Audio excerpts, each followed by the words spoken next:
Hey, welcome back, everybody. It's time once again to meet our community, the Hispanic business community here in Orange County, powered by the Orange County Hispanic Chamber of Commerce and Orange County's only community radio station, OCTalkRadio, with our friend Ruben Franco. Who'd you bring in today here? Hey, Paul, thanks for doing this, and thanks for everybody listening today. We're honored to have Congressman Derek Tran on today. He's been one of our newer members of Congress here in Orange County. We're going to talk to him, get to know him a little bit better. He currently represents the 45th District. That's right. He's a former U.S. Army reservist and an attorney, and we're going to get to know him a little better and talk about him, what's going on in the district and in the country. There's a lot of stuff going on, I think, if you guys have been paying attention. Good, but we'd like to start our podcast by just you telling us a little bit about yourself personally, your family, your upbringing. Just let us know what's going on. Yeah. Thank you for this opportunity, Sure. Ruben, and to the Orange County Hispanic Chamber. I really appreciate being here and talking to the audience. Born and raised in Southern California, my parents were Vietnamese refugees who came here after the fall of Saigon, after a lot of heartbreak and quite a bit of when you lose a country during the Vietnam War, it wasn't easy for you to find a new place, a new home. They spent about a year in the refugee camps before the U.S. let them in, and I was very fortunate to be born out here. I spent my entire childhood living off of those social safety net programs that so many people talk about, whether it's housing, Section 8 housing, WIC, food stamps. That was the childhood that I had because we were immigrants and we didn't have anything else. And my parents worked their butt off to get us off of those programs. But that was my childhood. We struggled. I was pretty much a latchkey kid growing up where my parents were always trying to figure out how to make ends meet. But I just had a profound love and appreciation for this country that one, took my family in to help them, and then two, gave us the means to help us uplift ourselves. And that's what triggered me at 18. I was still in high school when I enlisted in the Army Reserves. It was my way of paying back to this country that has given my family so much. And really there, I fell in love with service. I was in the reserves, but was called up to active duty in 2003 during the Iraq conflict. I was very fortunate I didn't have to go overseas. Did my time for almost 5-6 months at Fort Stewart on Homeland Security with my unit. And then when I got out, I put myself through law school. I wanted to do more. I wanted to give back. And as a lawyer, I focused on employment cases, discrimination, harassment, wrongful termination, always representing the employee, the people who were hurt or mistreated by large corporations. And I took a lot of pride in that. And usually it's never the corporations that mess up. It's the bad managers that they have. Yeah. And sometimes there needs to be a wake-up call for these companies. And that's what I did. And I took a lot of pride being able to serve the consumers, the employees out there. I had my own practice. It was a small practice. And eventually my wife and I opened up a little pharmacy. We have a pharmacy, retail, brick and mortar out in Anaheim. And we serve our community that way, taking care of them, making sure we fill their prescription drugs and helping out that way. And I have 3 young kids, live right here in Orange County. Oh, that's great. Absolutely. Thank you for sharing that with us. And so at 18 years old, you're driven to give back and to enlist. And that's just from your upbringing. So that's just, to me, that just seems pretty amazing. So thank you. Yeah. And I think for me, it's always been about giving back however I can. Even as a professional attorney, I always found time to be a Kiwanian or a Rotarian and giving back to community that way. And it fulfilled me. What made you go through all that, what made you want to run for office? Because that's a different step. It is, for sure, and this is my first elected office I've ever held. Early in my career, I served Mayor Hahn, James Hahn, in the city of LA. I did public safety work for him on the policy side, and I did that stint there, and I liked it. What made me run for this seat is the fact that I currently represent the largest Vietnamese diaspora in the world. You have Vietnam, and then you have Little Saigon right here in Orange County. And in the 50 years, almost 51 years, the end of this month, since the fall of Saigon, the community that has been displaced out of that country and settled here in the U.S. and specifically in Orange County, they in 50 years have never had a representative in Congress. They've never had a voice in Congress. So it was almost like a calling for me to be able to do this for them. Now, whether or not I would have won, I didn't know at that time, but it was the fact that I wanted to be able to represent my community and be able to tell my experiences, their experiences, and give them that platform at the federal level. Sure, they had representation after 50 years, like you said.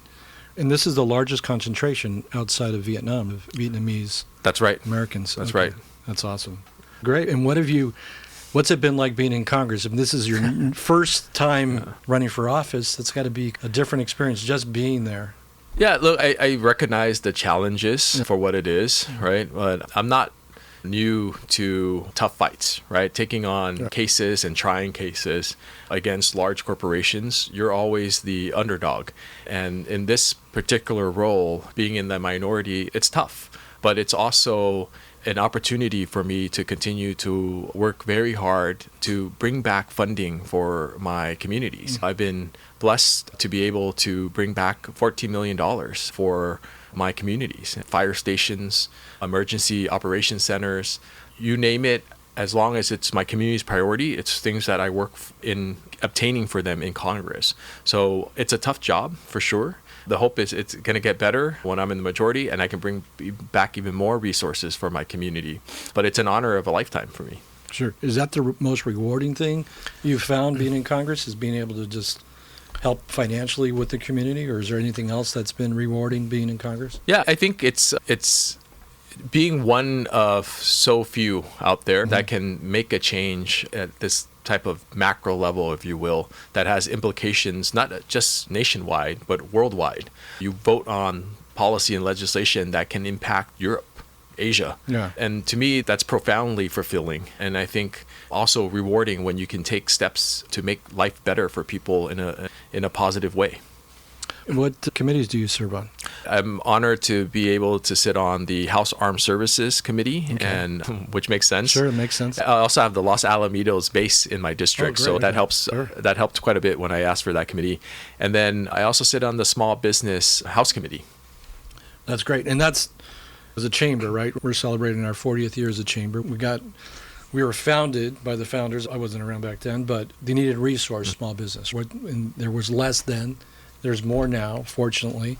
We're blessed to be a small business development center under the SBA. We're one of only 3 Hispanic chambers in the country to do so. We get federal funding through the SBA. We get some funding from the GoBiz office or the governor's office here in the state, and from other organizations too, banks and different things, to provide those services at no cost and so that's important to us. We appreciate you helping us get that funding, because we try to help people day to day. 24/7 is what we help people start, grow, and get funding for their business. So we do appreciate your leadership in that. What are some of the things you're focused on for small business then?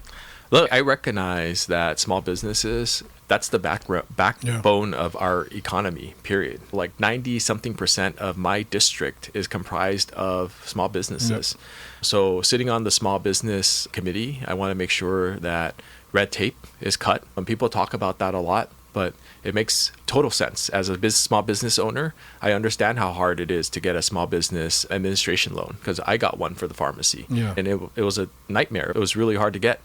And I want to take those experiences that I have to make it better for those that are seeking that opportunity to open their new business. Some of the main legislation that I've been able to pass, bipartisan, includes increasing the write-off for new businesses from $5,000 to $50,000.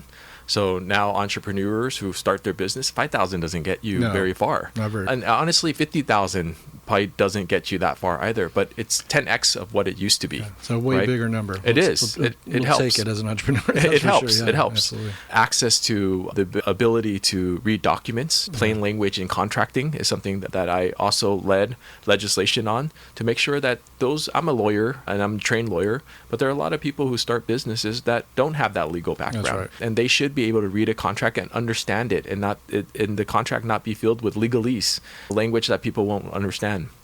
the Habla Act to make sure that those who are Spanish speaking has access to Spanish documents. Yeah. And that's very helpful. Amongst other things that I've done, those are some of the key legislation that I've been very proud of leading in the Small Business Committee. Yeah, and you're right. It's 95% of businesses are small, and that's what drives the economy. Think about the Apples and the big companies of the world, but it's really small business that does that. So we do appreciate your support in that, and our members appreciate that support. What's going on with the Armed Services Committee? What are you working on there? Look, I think current events, there's stuff going on with Iran, the Middle East, quite a little bit, That takes up quite a bit of time. Yeah. But the impact goes beyond just like Middle East and nuclear and national security. You got to look at it from a trade perspective as well. There is a strait there, the Strait of Hormuz, that is very important to economic trade. And when that being shut off, prices with goods gets elevated and rise, and that means the consumers will ultimately pay more because the companies have to pay more for these transported goods. So that's tie-in from armed services to small business and how that impacts. Speaking more broadly, I think tariffs and how this administration has been exercising tariffs has hurt our small business community, and that's something that I'm taking an active role in looking at.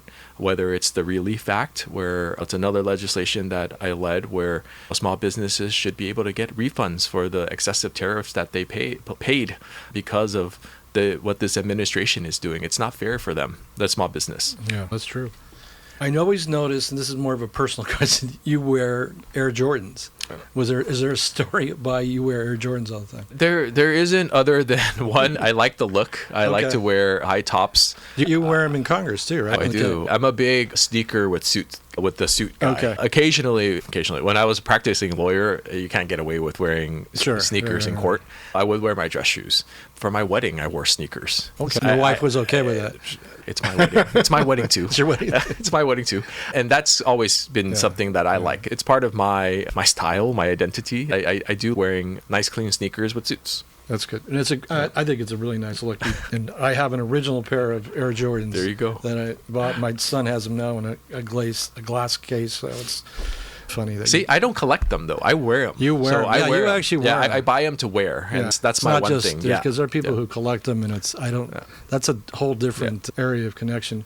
What are we have a new district that's you're going to be representing somewhat. It's tweaked from the Prop 50. What is that going to look like? It's not too many changes, but can you tell us what those changes look like? Yeah, my footprint in LA County expands a little bit. I pick up Norwalk, the city of Norwalk. In Orange County specifically, I pick up the south part of the city of Stanton. Okay. And then a very small part of Santa Ana. And then I drop some of my Orange County smaller cities like Los Alamitos. Outside of the base, I will continue to represent the base. Okay. And a little bit of my North OC part of the district like Brea gets dropped out. Big picture, what do you think are some of the things that your constituents are saying that they're most concerned about? I hear my constituency is made up of so many groups, right? Whether it's ethnic groups or just looking at the small business constituency. Like they're concerned about, when talking about small business, since this is a chamber podcast, they're concerned about employees who are not in fear of coming to work, right? Because we rely on, so much of our economy relies on an immigrant workforce. And if they're scared to show up to work, you can't function your business. You can't run your business. So that hurts your business. And then from the other standpoint, if you have consumers that are immigrants who are afraid to go out in public to buy your goods, that impacts your business. And I'm all for immigration enforcement, right? But let's focus that enforcement on the felons, the people who should not be in our nation, in our community.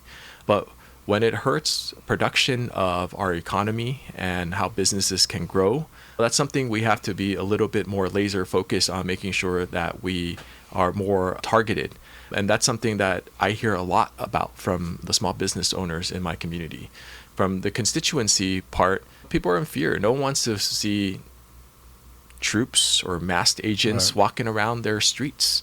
We want to be able to go about our day, go to the dry cleaner, go to the grocery store without having anxiety of carrying our passports with us. It's hard. That's tough. From a broader perspective, I think so much of the community is worried about cost of living. Prices continue to go up, not down. With what's happening in Iran, gas prices spiking, and those who have to drive 15, 20, 30 miles to work, they pay the price for that. And life is tough enough to make your bills, to pay your groceries, to take care of your kids, to pay for child support, that you don't need an extra $100, $150 in gas bill a month. I think that's something that I'm focused on in Congress. I started a caucus called the Lowering Cost Caucus to make sure that we look at goods that are coming into our country and making sure that there's no greedflation, that people aren't being overcharged, and also looking at legislation to make sure that we lower everyday costs for folks. And that includes daycare, that includes your grocery bill.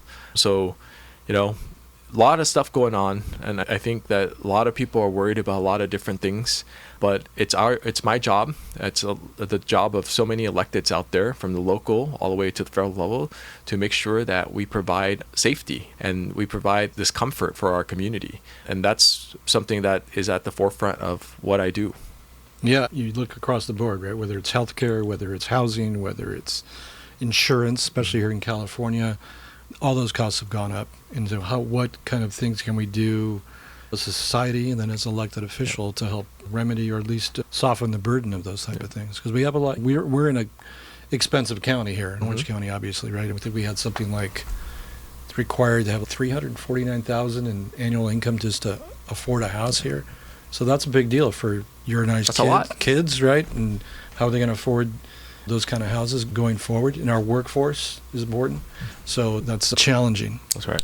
What are some of the other things that you're working on or you've noticed being in Congress? What was maybe a light bulb moment you had in Congress? You go, I'm really sitting in the halls of Congress? Because when I go there, I'm always I'm a little starstruck of how this is the people's house. This is our form of government, and I think we're very blessed as Americans. But it could be one generation away. So what are the kind of things that struck you when you first got there? I think it's such a beautiful story for me to think about how a son of immigrants, a son of refugees, could now sit in an office in Longworth, one of the Capitol office buildings, to go to the floor of Congress and vote, to go to the floor of Congress to debate. It's an amazing and inspiring type of feeling, and it's something that I hope will not end with me, that there's so many generations after me that's going to have get this experience. But I'm always in awe of that fact. And I'm reminded every day when I see that beautiful dome. It's such a gorgeous sight, right? That backdrop in D.C. with the dome and the monument. And when I see that dome where I get to work, where I'm a member of Congress, I'm doing this for my kids. I'm doing this for your kids and my neighbors' kids, because I want to protect this institution and this democracy for decades and centuries to come. That's right. I can't believe we're already running out of time. Is there anything else you'd like to share with our audience before we go? Just how appreciative I am that those that supported me to get to this point, and that my office is located in Cypress in Washington, D.C. If anyone wants to come visit, please look me up. But our office is always open. If you need help with IRS, your VA benefits, whatever federal agency you're having issues with, come talk to us. That's what we're here for. And I will continue to serve at the will of the people, and until they tell me it's time for me to move on. We appreciate you being our guest and sharing a few moments with our constituents as well, and we appreciate your leadership. Thanks for your support with our small businesses. Thank you so much, Ruben and Paul, for today. Appreciate you too. Thank you.